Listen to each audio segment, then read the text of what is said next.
Hey everybody, welcome to a new video. This is about getting a 50% rating for migraines secondary due to your service-connected tinnitus.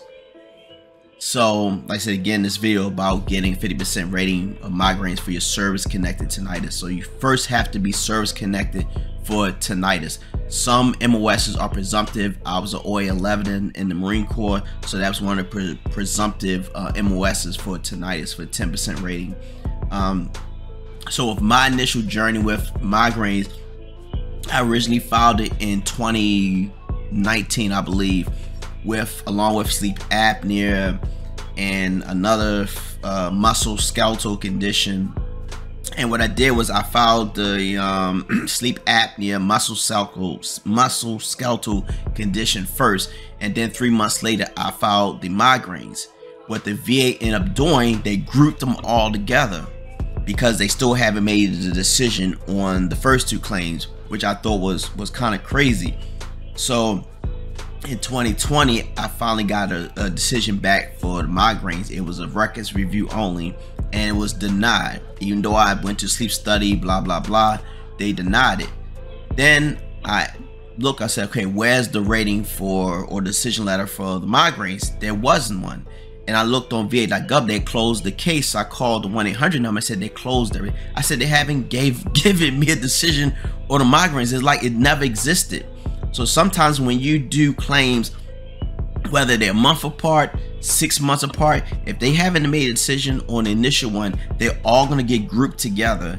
And if you get denied on one, sometimes, not all, but sometimes if you get decision on one of those claims or a few of them, they will deny or shut down the whole entire claim. So it kind of worked out in my favor. So 2021, last year, I filed an intent to file on March of last year.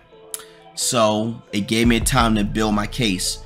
So what I ended up doing was I would secure message my primary care physician on va.gov and say my migraines causes my my migraines are caused by my tinnitus. That's all I would basically say. Then it takes a few days, they respond to you. So then they start putting me on migraine medication. It really didn't do anything for me. I had to really search for a lot of different remedies for me. So I end up taking the medication, and then I secure message again. It's not working anymore. It's not doing anything for me. My migraines are caused by my service-connected tinnitus, basically. And that's basically, I just kept secure messaging her that, because sometimes you have to make things direct for the VA. So that built up a paper trail. So what I ended up doing next was I went to the VA ER, and I made a mistake. I went one day at 9 o'clock in the morning, and I was there for 7 hours, if you can believe it. You go in to the receptionist and they ask you why you're there, blah blah blah. I told migraines secondary to my tinnitus. I said that specifically. I'm having a migraine. It started last night, blah blah blah. So then they make you go sit back in the lobby, sit and wait. Probably about another, I swear, like an hour later, they call me back again. And then it's just for me to go back and they take your blood pressure and your vitals. And then a person that will take other notes. And I said that again, migraine secondary due to tinnitus. Then they make you go back and wait again. And then they call me back again. And they want to verify my name and my social security number. I'm like, okay. Then I go sit back in the lobby again. And then I eventually make my way back into the doctor's office. And that's all I said. My migraines are brought on by my service connect, not service, but I said by my tinnitus, whatever. And I just kept basically repeating that. And so they make sure they get that. So I had to lay down for a while. I was there for a while. So then before I left, I said, I need my discharge paperwork. And they said, oh, I said, no, I'm not leaving without that. Do not leave without that, because that's another form of a record. So he brought them back to me, and they just said I had migraines. And I said, no. I said, my migraines are brought on by my tinnitus. That's what I said. I need that to show in the paperwork. So I gave it back to him. So I waited probably, honestly, another 45 minutes. And I don't know why it took that long, 45 minutes. And then they brought it back, and I read it, and I said, okay, yeah, this is it. Then I left. And then I went back another 3 or 4 weeks later after migraines started coming back on again. and did the exact same thing, but this time I went on a Sunday, and I went 4 o'clock in the morning because it virtually nobody's in there. So this time I was there for like 2 hours. So I go there, same scenario again. They gave me some medication, whatever. It worked a little bit. I get back home, secure message my primary care physician again. I was at the ER, blah blah blah, and now that builds another paper trail. Then I went again, probably the following month, back to the VA, 4 o'clock on a Sunday. The same exact scenario. My migraines are brought on by my tinnitus, and I never left without the discharge paperwork. Then I uploaded to the rec upload va.gov, where you can directly upload all your information, and then that goes into your medical record. So I said I put the file intent that March of last year. So you got 12 months to complete it. So you keep that back pay date, whatever. So now it's into this year, 2022. So I had to submit at least by March of this. So what I did was I finished on February 28th. So what I did was I got all my paperwork from my VA medical records, My Healthy Vet. So I printed it all out, downloaded it out, submitted with my claim, got some medical records, medical reports about how tinnitus brings on migraines.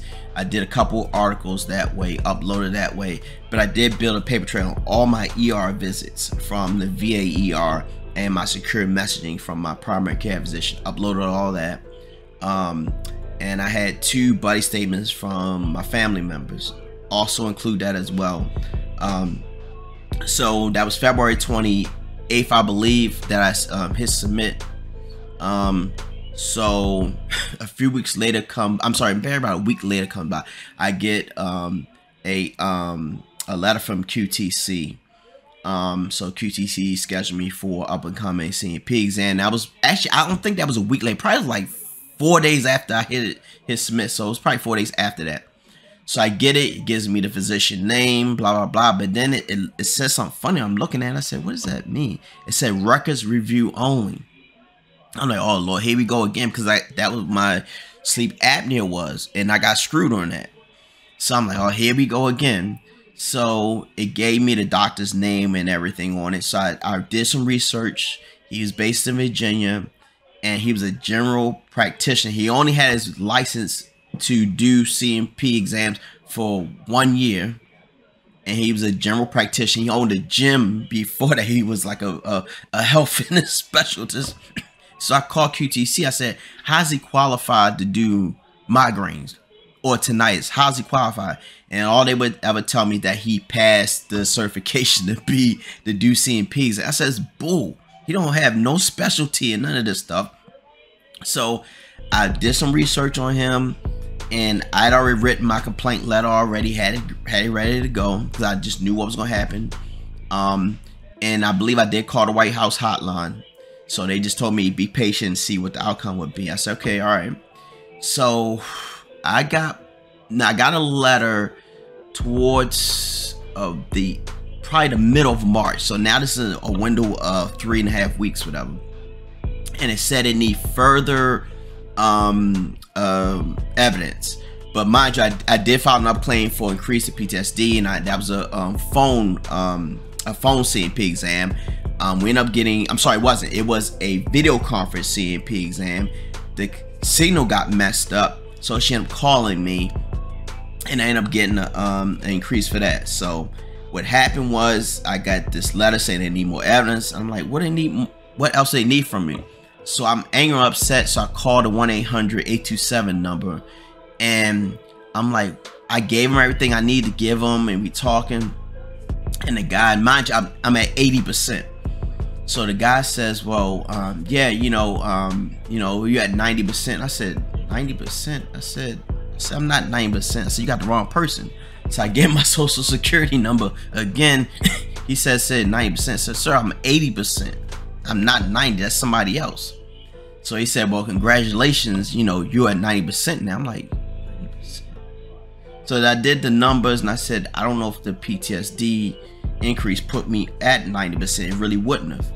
So then normally when you get approved, or you normally get the money first in your checking account, or you either look on va.gov and you see that you were 80 but now you're 90%. So those are the first two ways, but normally you get money in your bank account first. I ain't gotten anything. So then he said, well, you'll get a decision letter in a couple days, but congratulations. I said, okay, all right. So like I said, I sure enough did. I got the letter first. I didn't get any money. I got the letter first, and it said I was 50% migraine, and I was totally blown away by that. So the letter I had written up, I threw that away, but I was totally surprised by that, because I just knew this guy was going to screw me, because he don't know me. He's not a specialist in this. But I go back to it, I did the groundwork. If you do the work that say, okay, well, I provided the medical reports that connects migraines to tinnitus. I also did the groundwork by me going to the ER, going to the doctors and say, look, this is what causes my migraines, having them put that in the discharge paperwork, uploading that, secure messaging my primary care physician, said my migraines are related to my tinnitus. You have to do the legwork for them. Sometimes they're not going to do it for you. So by doing that, I guess the doctor who did the CP exam couldn't deny that, because his doctor saying it's related to his migraines, to his tinnitus, and the ER physicians are saying it's related to tinnitus. So here it is, and I end up getting 50%. Normally, some people you would get 30%. I think 30% is the average, but it's kind of hard to get to 50%. So, like I said, a lot of people, you gotta do that work for yourself to get up to that 50% level. And that's how I end up getting up to 50% for migraines, which end up getting me a 94% rating overall. So I just need 10% to get to 100%. But it goes to say that it's a mixed bag. Go to the ER. Sometimes just sitting at home and you deal with the migraines yourself, like I used to do. I would turn off all the lights. I would stay home. You're a Marine or you've been in the military, you big and bad, you'll deal with yourself. My mistake was not going to the ER. So I learned that, hey, go to the ER, have it documented, let them see this is what you're going to do, and make sure you write the narrative for them. Hey, look, why I had migraines, it's my tinnitus causes my migraines. And the first thing, y'all, you have to be service connected for tinnitus. You have to make sure you can't file a migraine secondary to tinnitus and you don't have a rating for tinnitus. I know some people have had issues, whether they were in communications or things like that, and they've gotten denied for tinnitus. You have to go back and fight for that and go back to your secure messaging to your primary care physician. Say, look, my tinnitus is caused by my MOS. Communications, the radio in my ear, I was with field artillery, this is what causes my tinnitus. And then you go to the ER at least 3 times and you tell them that, and you do not leave without the discharge paperwork. You have to do that to build your case.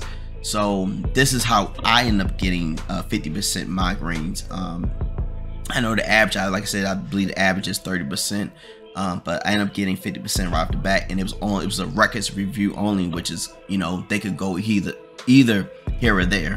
But I did the legwork where it was undeniable that this what it was. I was at the top because it controlled how I went to work.